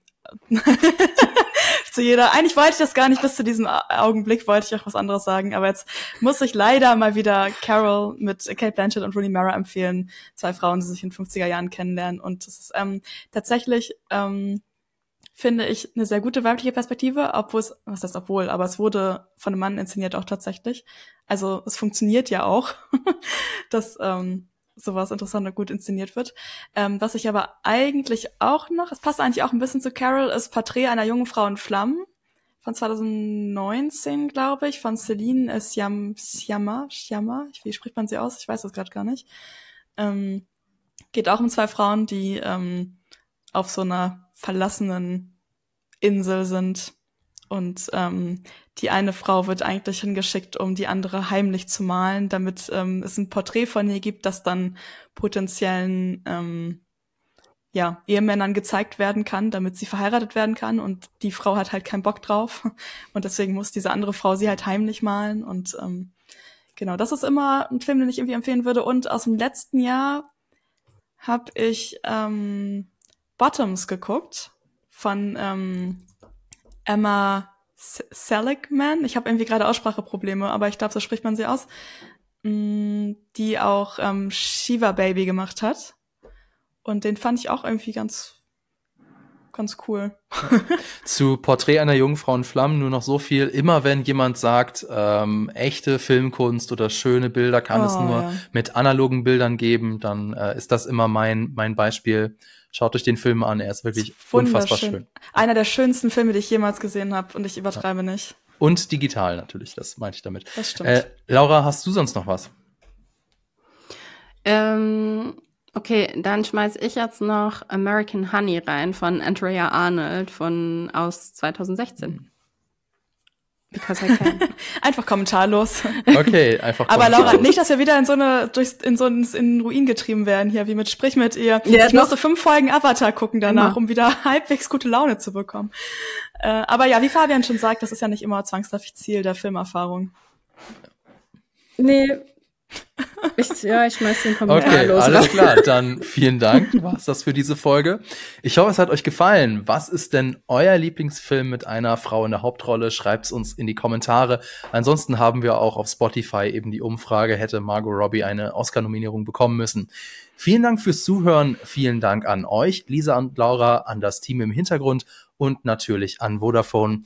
Bis zum nächsten Mal.